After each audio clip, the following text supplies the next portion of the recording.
감사하겠습니다. 우리 이 시간 성경 봉독했으면 좋겠는데요. 오늘 말씀은 누가복음 15장 말씀입니다. 누가복음 15장 11절에서부터 24절까지 말씀입니다. 누가복음 15장 11절에서 24절까지 제가 한 절 여러분이 한 절 교독해서 읽고 마지막 24절은 함께 봉독하도록 하겠습니다. 제가 먼저 11절 읽도록 하겠습니다. 또 이르시되 어떤 사람에게 두 아들이 있는데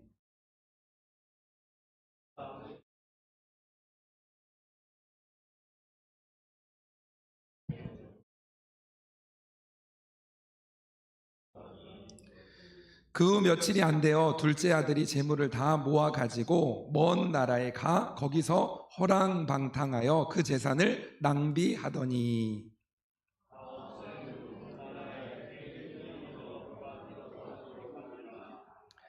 가서 그 나라 백성 중 한 사람에게 붙여 사니 그가 그를 들로 보내어 돼지를 치게 하였는데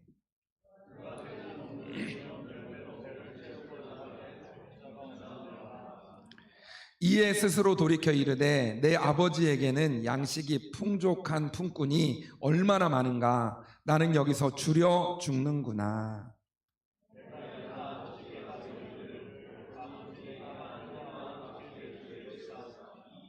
지금부터는 아버지의 아들이라 일컬음을 감당하지 못하겠나이다. 나를 품꾼의 하나로 보소서 하리라 하고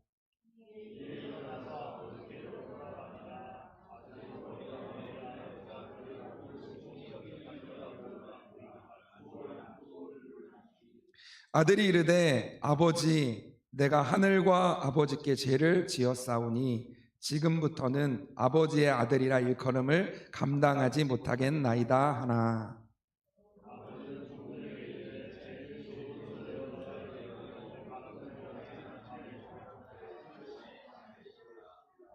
그리고 살찐 송아지를 끌어다가 잡으라 우리가 먹고 즐기자. 24절 같이 읽겠습니다. 이 내 아들은 죽었다가 다시 살아났으며 내가 잃었다가 다시 얻었노라 하니 그들이 즐거워하더라.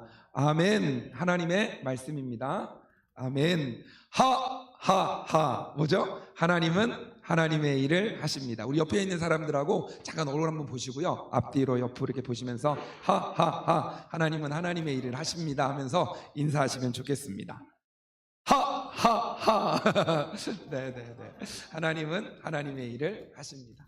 우리가 계속 웃을 수 있는 것도 하나님을 바라보는 믿음 안에서 가는 거죠. 오늘 본문의 말씀에는 어떤 사람에게 두 아들이 있었던 이야기를 하고 있습니다. 맏아들과 둘째 아들 그리고 아버지가 나오는 장면이죠. 오늘 본문의 말씀입니다. 오늘은 둘째 아들과 관련된 본문에 대해서 오늘 살펴보고 다음 주에 맏아들과 관련된 본문을 살펴보려고 합니다. 먼저 우리 둘째 아들과 아들의 말과 행동을 좀 살펴보는 시간을 오늘 좀 가졌으면 좋겠습니다. 먼저 보면 둘째 아들은 아버지에게 재산 중에서 내게 돌아올 분깃을 달라고 말하는 장면이 나옵니다. 오늘 12절 말씀인데요. 우리 같이 한번 읽어볼까요? 12절 말씀 시작. 그 둘째가 아버지에게 말하되 아버지여 재산 중에서 내게 돌아올 분깃을 내게 주소서 하는지라. 아버지가 그 살림을 각각 나눠 주었더니 아버지의 재산 아버지의 재산은 사실은 아버지가 죽고 난 이후에 아들에게 이렇게 돌아가게 되어지는 거죠. 근데 지금 이 둘째 아들이 지금 어떤 상황이에요? 아버지가 엄연히 살아 있음에도 불구하고 그 가운데 나에게 돌아올 분깃, 몫을 먼저 달라고 이야기를 합니다. 혹시 여러분이 아버지라면 이 상황에서 이 얘기를 들을 때 여러분의 마음은 어떠시겠습니까? 내가 여전히 살아 있음에도 불구하고 자식이 먼저 나에게 돌아올 돈을 먼저 주십시오 하면서 이야기를 하는 거죠. 그때 마음이 좀 어땠을까? 이런 생각들을 해봅니다. 재산을 먼저 달라고 하는 거죠. 어쩌면 배은망덕 아니겠습니까? 당돌한 둘째 아들의 모습을 또 한편으로 우리가 볼 수도 있습니다. 아버지를 생각하는 게 아니라 자기만을 생각하는 거죠. 그리고 그 가운데 재산을 먼저 달라 라고 이야기를 하는 모습입니다. 어떻게 보면 자신에게는 아버지보다는 아버지가 가지고 있는 재산이, 재물이 더 중요한 것으로 보여지는 그런 느낌이 들죠. 그러니까 우리 아버지 이것보다는 우리 아버지가 가지고 있는 재산, 우리 아버지가 가지고 있는 재물, 이것에 더 관심이 있는 것 같은 그런 부분들이 보입니다. 여러분이 부모의 입장이라면, 아버지의 입장이라면 그런 자식을 바라볼 때 마음이 어떨까요? 그런데도 불구하고 오늘 본문의 말씀에 보면 아버지는 아버지의 살림을 나눠주었다라고 표현하고 있습니다. 본문에서는 이렇게 표현합니다. 각각 나눠주었다라고 말하고 있거든요. 그러니까 어떻게 보면 둘째 아들에게만 준 게 아니라 첫째 맏아들에게도 나누어 주었다라는 이야기를 하고 있습니다. 그 당시에는 그 맏아들에게는 2배를 줬어요. 2배를. 그러니까 이제 그 둘째 아들과 2배를 줬으니까, 그러니까 이제 맏아들에게는 3분의 2의 재산을 줬다면 그 둘째 아들에게는 3분의 1의 재산을 나누어 주었을 것입니다. 자, 두 번째로 둘째 아들은 재물을 다 모아가지고 어디로 가죠? 먼 나라로 갑니다. 13절에 이렇게 표현합니다. 그 후 며칠이 안 돼요. 둘째 아들이 재물을 다 모아가지고 먼 나라에 가서 거기서 어떻게 해요? 허랑방탕하여 그 재산을 낭비하더니 라고 말합니다. 그러니까 며칠이 안 돼요 라고 표현되어져 있거든요. 그러니까 둘째 아들은 아버지의 품을 떠나 재물을 다 모아가지고 먼 나라로 가는데 며칠이 안 돼요 라는 표현들을 하고 있죠. 즉 뭐냐면 며칠이 안 되어 떠나간 것으로 보아서 아마 둘째 아들은 많은 생각을 가지고 있었을 거예요. 그 전부터 내가 이걸 받으면 어떻게 할까 생각도 하고 계획도 하고, 그러니까 먼 나라니까 가까운 나라 아니잖아요. 먼 나라잖아요. 그러니까 뭐냐면 여러 가지 생각들을 많이 하고 계획들을 가지고 있었을 것입니다. 그러니까 이제 아버지에게 저에게 주십시오라고 이야기를 하고 있는 거죠. 그리고 바로 재산을 모아서 아버지부터 받고 재산을 모아서 어떻게 해요? 먼 나라로 떠나가게 되어지는 겁니다. 근데 여기서 어떤 일이 벌어지냐면 아까 본문에서 본 것처럼 먼 나라로 갔는데 거기서 어떤 일이 벌어지냐면 재산을 다 낭비하게 되는 거죠. 그래서 허랑방탕하여 그 재산을 낭비했다라고 표현하고 있습니다. 나름대로 준비하고 계획해서 또 아버지에게 재산을 달라고 요구하고 그러면서 이제 그것들을 얻어서 먼 나라, 계획하고 생각했던 나라로 가는 거죠. 여러분이 질문 한번 하겠습니다. 이 둘째 아들은 재산을 다 낭비해야겠다라는 계획을 세웠을까요? 안 세웠을까요? 어떤 계획들을 세우면서 내가 거기서 재산을 다 낭비하겠다라는 계획을 일부러 세우지 않았겠죠. 세우지 않았겠죠. 그런데 지금 어떤 일이 벌어지는 거예요? 재산을 다 낭비하고 허랑방탕하게 했다라는 이야기를 하는 겁니다. 어떻게 보면 나름대로 계획하고 생각하고 준비해서 그리고 그 가운데 나아가는 거죠. 그런데 자신이 계획한 것과 다른 상황이 펼쳐지게 된 겁니다. 여러분의 인생 가운데도 그런 경험들이 있지 않습니까? 무엇인가를 계획하고 준비하고 철저하게 무엇인가를 했는데 내가 생각했던 것과는 다른 일들이 펼쳐지기도 하고 그것들이 발생해서 때로는 힘들기도 하고 여러 가지 상황들이 있을 수 있죠. 세 번째로 둘째 아들은 14절 말씀에 보면 비로소 궁핍하게 되었다라는 표현을 합니다. 14절 말씀에 보면 우리 같이 한번 읽어보면 좋겠는데요. 14절에 한번 같이 한번 읽겠습니다. 시작. 다 없앤 후 그 나라에 흉년이 들어 그가 비로소 궁핍한지라. 14절의 상황을 보면 둘째 아들은 재산을 다 낭비해서 재산이 이제 없어졌다라는 얘기를 하는 거죠. 그러니까 다 없앤 후, 가지고 갔던 재산이 다 없앤 후. 근데 그때 마침 그 나라에 흉년이 들었습니다. 어떤 흉년이 들었냐면 작게 흉년이 들었어요. 오늘 뭐라고 되어 있어요? 크게. 본문에 계죠. 크게 흉년이 들어라고 표현하고 있습니다. 그러니까 크게 흉년이 들었으니까 이제 그 가운데 더 어려운 가운데로 가게 되는 거죠. 큰 흉년이라는 것은 내가 어떻게 할 수 없는 상황이 돼버린 거죠. 내가 아무리 무엇을 하고 뭘 해도 할 수 없는 그런 상황으로 가게 되어지는 일들이 있습니다. 아마 이때는 이 사람뿐만 아니라 다른 사람들, 여러 사람들도 힘들고 어려운 상황 속에 놓여지게 되어질 것입니다. 이 둘째 아들은요, 사실은 지금까지, 이전까지는 아주 풍족하게 살았던 아들이었습니다. 아버지 집에 있는 품꾼을 17절에서 그렇게 표현하거든요. 양식이 풍족한 품꾼.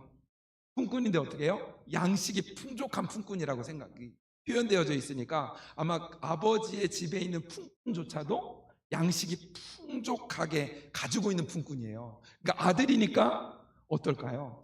아마 지금까지 풍족하게 누리면서 삶을 살아왔을 겁니다. 그런데 오늘 본문에서 뭐라고 하냐면 비로소 궁핍한 상황, 궁핍한지라라고 표현을 하고 있습니다.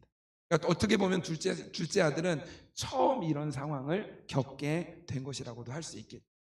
재산을 다 낭비하게 되는 일로 그의 인생은 바닥으로 내려가는 겁니다. 재산을 다 잃으면서 바닥으로 내려가요. 근데 지금 상황이 어떤 상황이 벌어진 거예요? 흉년이 왔는데 어떻게 왔어요? 크게 흉년이 왔어요. 그러니까 어떻게 해요? 재산을 잃은 상황에서 바닥으로 내려갔는데 크게 흉년까지 일어나니까 또 어떻게 돼요? 여기서 더 내려갈 수 없는 바닥 같은데 더 바닥으로 내려갔는데 더 바닥으로 내려가는 인생이 되어지는 거죠. 그래서 네 번째로 둘째 아들은 어떻게 하냐면 살기 위해서 노력하기 시작합니다.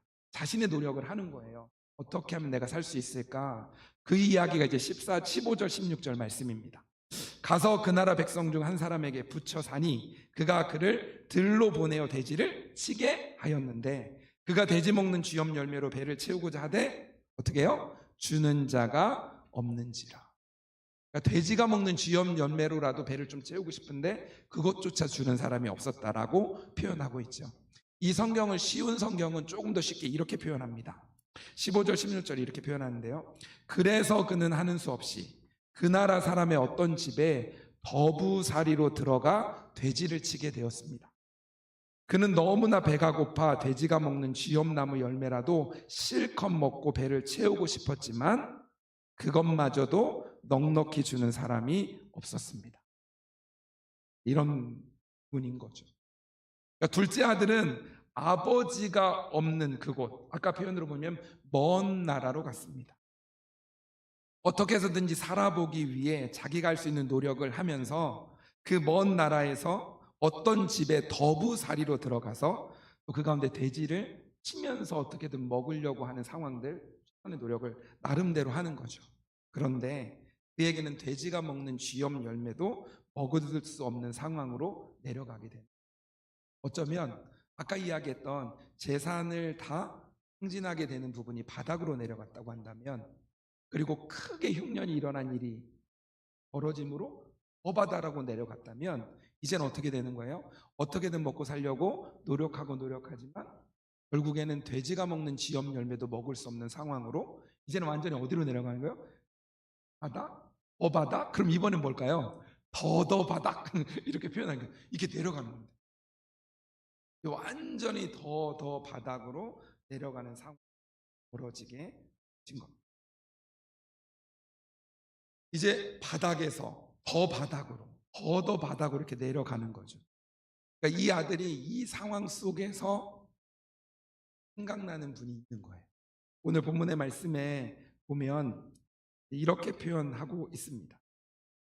둘째 아들이 스스로 돌이켜 아버지를 생각하게 되었다라는 표현을 합니다. 최고의 극한 상황으로 떨어지게 되니까 어느 누구도 의지할 수 없고 나에게 도움을 줄 수 있는 사람이 없고 요청할 수 없는 그 바닥, 더 바닥으로 내려가니까 비로소 누가 생각나는 거예요? 아버지가. 그때 아버지를 절망적인 순간에 가지 않도록 더욱 완벽하게 되어지는 것보다 주님을 의지하지 않으면 안 되는구나를 느끼는 것, 그것이 바닥에서 느낄 수 있는 우리의 감정이기도 합니다. 더 바닥에서 우리는 아버지 하나님을 바라보고 의지하게 되어지는 거죠. 그러면 더 이상 바닥으로 내려가는 것이 아니라 그 바닥이 바뀌는 겁니다. 그 자리가 너무 힘들고 어려운 상황이지만 누구를 바라보는 거예요? 아버지를. 그러니까 이 인생이 찢어지는, 어쩌면 우리의 삶도 바닥으로, 어쩌면 이렇게 또 바닥으로 내려갈 수 있고, 어떻게 이렇게까지 내려갈 상황으로 우리가 몰려갈 때가 있을 수 있어요. 그 상황에서 하나님을, 아버지 하나님을 바라보면 이제 그 가운데 비로소 하나님의 자리가 우리 안으로 들어오면 그 다음 단계로 갈 수 있는 부분이 있는 거죠. 17절 말씀해 보면 이렇게 표현합니다. 이에 스스로 돌이켜 이르되 내 아버지에게는 양식이 풍족한 품꾼이 얼마나 많은가. 나는 여기서 줄여 죽는구나. 아버지 집에는 양식이 풍족한 품꾼이 얼마나 많은데 나는 여기에서, 먼 나라에서, 아버지가 없는 이곳에서 돼지가 먹는 쥐염 열매도 좀 먹고 싶은데 그것조차도 먹을 수 없는, 그래서 줄여 죽게 되는 자신의 상황들을 보게 되는 거죠. 자신의 현실을 직시하게 되어지는 겁니다. 그래서 이 둘째 아들은 생각합니다. 그리고 그 생각을 행동으로 옮기게 되어집니다. 그 생각이 무엇일까요? 그게 바로 오늘 본문의 18절, 19절 말씀입니다. 18절, 19절 말씀에 보면 이렇게 표현합니다. 내가 일어나 아버지께 가서 이르기를 아버지, 내가 하늘과 아버지께 죄를 지었사오니 지금부터는 아버지의 아들이라 일컬음을 감당하지 못하겠나이다. 나를 품꾼의 하나로 보소서 하리라 하고. 그러니까 둘째 아들의 생각은 뭐냐면 이겁니다. 아버지께로 가자. 그리고 가서 내가 죄를 지었다라고 말하고 그 가운데 나를 단지 품꾼의 하나로 봐달라고 말해야겠다라는 생각을 하는 겁니다. 근데 여기 보면 내가 죄를 지었다라고 표현하는데 거기서 죄를 지었는데 누구에게라고 표현을 하냐면 거기 보면 내가 하늘과 아버지께 죄를 지었다라고 표현을 하고 있습니다. 여기서 말하는 하늘은 뭐냐면 하나님을 말하는 겁니다. 즉 아버지에게 죄를 지은 것이 바로 누구에게 지은 거예요? 하나님께 죄를 지은 것이다라고 표현하고 있는 겁니다. 에베소서 6장 1절 2절 말씀에 보면 자녀들을 향해서 말씀하시는 명령이 나오죠. 자녀들아 주 안에서 너희 부모에게 순종하라. 이것이 옳으니라. 내 아버지와 어머니를 공경하라. 이것은 약속이 있는 첫 계명이니. 우리가 부모님에게 순종해야 한다라고 이야기를 하고 있는 거죠. 명령으로 말씀하시는 거죠. 우리가 부모에게 순종하는 것은 우리의 부모가 모든 면에서 뛰어나고 괜찮고 존경할 만하고 순종할 만한 분이기 때문만이 아니라 오늘 이야기하는 건 뭐냐면 먼저 하나님이 명령하시는 겁니다. 부모를 순종하고 공경하라는 명령이 먼저 있는 것이기 때문에 우리는 부모에게 순종하고 공경해야 되는 거죠. 자녀 여러분 꼭 기억하십시오. 꼭 기억하십시오. 우리가 부모를 공경하고 또 우리가 부모에게 순종하는 건 우리의 부모가 어떤 분이냐 이 부분도 있지만 더 중요한 사실은 더 먼저는 하나님께서 우리에게 부모님께 순종하고 공경하라고 말씀하시고 명령하셨기 때문입니다. 꼭 기억하시기 바랍니다.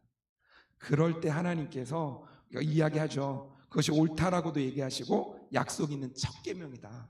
그리고 그것을 통해 하나님께서 또 축복해 주실 부분에 대한 이야기도 합니다. 그래서 우리는 부모님을 주 안에서 우리가 순종하고 공경해야 되는 거죠. 그렇게 하지 않으면 부모에게 죄를 짓는 것만이 아니라 그것은 하나님의 명령이기 때문에 하나님에게도 죄를 짓는 것이 되는 거죠. 자녀들은 꼭 기억하십시오. 우리의 부모에게 순종하시고 부모님을 공경하십시오. 아멘. 아멘. 둘째 아들은 자신이 다시 아들로 돌아가기에는 자신이 너무나 많은 죄를 지었기 때문에 어떻게 생각하냐면 아들로 돌아가겠다는 생각이 아니라 나를 뭐로 써달라고요? 품꾼의 하나로. 그러니까 품꾼의 하나로 나를 써달라고 하면서 말해야겠다라고 생각을 한 겁니다. 차라리 그렇게 하는 것이 먼 나라에서 고생하면서 줄여 죽어가는 것보다는 차라리 나을 것 같다라는 생각을 하는 겁니다. 내가 아들이 되지 않아도 품꾼으로, 왜냐하면 거기는 풍족한, 먹을 것이 풍족한 양식을 가진 품꾼이 우리 아버지 집에는 있었으니까 차라리 그렇게라도 사는 게 낫겠다라고 생각을 하는 거죠. 그래서 두 번째로 둘째 아들은 일어나서 아버지께 돌아갑니다. 그 과정 속에서 첫 번째가 생각을 하는 거고 두 번째는 행동을 하는 거죠. 20절에 보면 이렇게 말합니다. 이에 일어나서 아버지께로 돌아가니라. 아버지를 떠났던 둘째 아들이 재산이 다 없어지고 그 나라에 크게 흉년이 들었기 때문에 살기 위해서 어떤 최선의 노력을 해도 안 되는 상황에 놓이게 되니까, 그러니까 지리상으로 먼 그 나라에서 아버지를 생각하면서 돌아오게 되어지는 거죠. 아버지께 돌아오는 것, 이것은 하나님께 돌아오는 것과 같이 이야기할 수 있습니다. 하나님께 돌아오는 것, 그게 바로 회개죠. 하나님께로 돌아오는 것. 잘못된 것을 향해 가다가 바른 방향인 하나님께로 돌아오는 것, 그것이 바로 회개입니다. 하나님께로 돌아가는 것, 아버지께로 돌아가는 것, 여호와께 돌아가는 것. 우리는 돌아서고 우리는 넘어지지만 그분은 돌이키지 않으시고 그분은 변함이 없으신 분이니까 그 하나님 아버지께 우리가 방향을 돌려서 나아가는 거죠. 여태까지는 둘째 아들의 삶 속에서 일어난 여러 가지의 상황들과 아들에 대한 생각에 대한 부분들을 함께 나누었습니다. 그렇다면 우리가 마지막으로 아버지의 관점에서 오늘 본문을 좀 한번 살펴봤으면 좋겠습니다. 20절 말씀이요. 우리 20절 말씀은 같이 한번 읽어보면 좋겠습니다. 시작. 이에 일어나서 아버지께로 돌아가니라. 아직도 거리가 먼데 아버지가 그를 보고 측은히 여겨 달려가 목을 안고 입을 맞추니. 아멘. 아버지는 거리가 먼데도 어떻게 해요? 둘째 아들을 보고 알아차리는 거죠. 그리고 측은히 여겨 달려갑니다. 거리가 멀리 떨어져 있습니다. 아버지가 어떻게 그게 내 아들인지 알 수 있었을까요? 이 아버지는 눈이 너무나 좋아서 확인할 수 있었을까요? 아마 어제도, 또 이틀 전에도, 3일 전에도 그렇게 아들을 계속 기다려 오다가 오늘이 온 거죠. 그러니까 그 아들을 계속 생각하고 기다렸던 아버지. 한번 생각해 보세요. 이 아들이 맨 처음에 먼 나라로 갈 때는 어떤 모습이었을까요? 아마 건강한 모습에 옷도 멋있는 옷도 입고 또 재산을 다 모아가지고 가는 거잖아요. 아마 의기양양하게 멋있는 모습으로 아마 먼 나라로 떠나갔을 겁니다.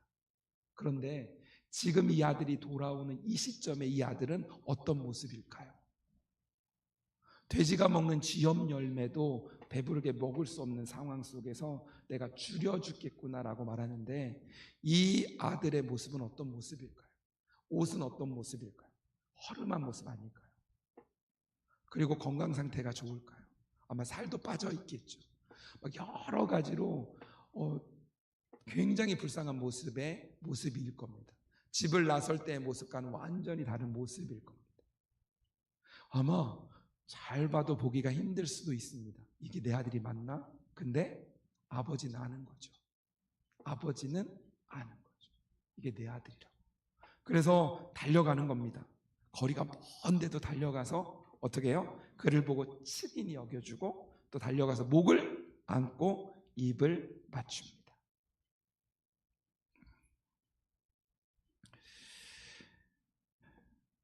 이 아버지는 얼마나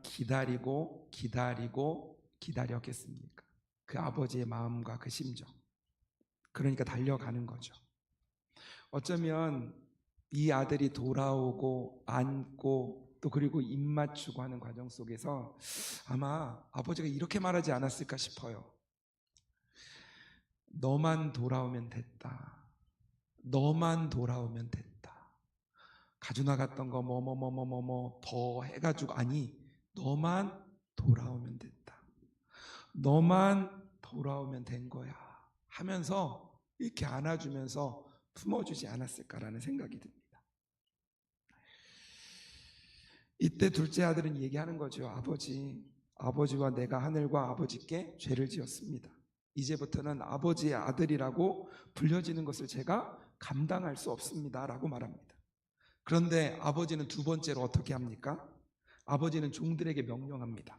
오늘 22절 23절에 보면 이렇게 표현하죠. 아버지는 종들에게 이르되 제일 좋은 옷을 내어다가 입히고 손가락에 가락지를 끼우고 발에 신을 신기라. 그리고 살찐 송아지를 끌어다가 잡으라. 우리가 먹고 즐기자라고 명령하는 겁니다. 말씀하는 거죠. 제일 좋은 것으로 입히라는 거죠.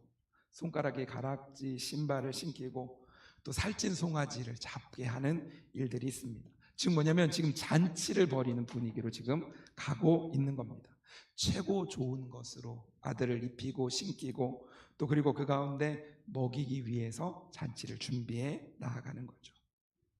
아버지는 집으로 다시 돌아온 둘째 아들을 누구로 대우하는 거냐면 아들로 대우해 주는 겁니다. 아들은 나는 그냥 품꾼으로만 있어도 괜찮아요 라는 마음으로 왔는데 아버지는 아들로 대우해 주시는 겁니다. 그러니까 가장 좋은 것으로. 아버지가 얼마나 기다리고 기다렸던 아들이었는지 아시겠죠? 24절에 보면 이렇게 마지막으로 이렇게 말씀합니다. 이 내 아들은 죽었다가 다시 살아났으며 내가 잃었다가 다시 얻었노라 하니 그들이 즐거워하더니 하더라. 죽었던 아들이 다시 살아난 겁니다. 그리고 내가 잃었다가 다시 얻었다라고 말씀하고 있습니다. 아버지의 마음은 둘째 아들이 돌아왔을 때 너무나 기쁜 겁니다. 둘째 아들이 어떤 모습으로 돌아왔느냐에 따라 즐거워하는 것이 아니라 둘째 아들이 비록 재산을 다 잃고 몸도 건강도 쇠약해진 모습으로 왔지만 돌아온 그 아들 자체를 아버지는 반기는 것입니다. 하나님의 그 기다림의 마음, 그 아들을 사랑하는 아버지의 마음, 그 하나님이 우리가 하나님께 돌아왔을 때도 그렇게 즐거워하시고 기뻐하셨다라는 것을 기억하시기 바랍니다. 한 영혼이 죽게 돌아올 때 우리도 즐겁지만 지난번에 봤죠. 천사도 즐거워합니다. 그리고 누가 더 즐거워해요? 하나님께서는 더 즐거워집니다. 그래서 아버지는 기쁨의 잔치를 벌이는 거죠. 우리 찬양단 좀 앞으로 나오시면 좋을 것 같습니다. 사랑하는 열린교회 성도 여러분, 아버지의 마음이 느껴지십니까? 집을 나간 둘째 아들을 기다리는 아버지의 그 심정 말입니다. 언제 오려나 기다리고 또 기다리면서 집을 나간 둘째 아들을 기다리고 있는 거죠. 그 아들이 돌아오기만을 기다리는 모습, 있는 모습 그대로 하나님께 나오면 하나님이 다시 회복시켜 주시고 하나님이 우리의 삶 또한 인도하십니다. 아까 이야기한 것처럼 좋은 옷을 입히시고 손에 가락지를 끼우고 또 발에 신을 신기고 살찐 송아지를 잡아 잔치를 베풀게 하십니다. 우리가 하나님께 돌아왔을 때 하나님은 그렇게 기뻐하시고 즐거워하셨습니다. 그 하나님으로 인해 소중한 우리가 된 우리의 모습들을 기억하면서 우리가 그 은혜를 또 그 사랑을 누리며 살아가는 은혜가 가득하시길 주님의 이름으로 축복합니다. 아멘. 우리 이 시간 함께 좀 찬양하는 시간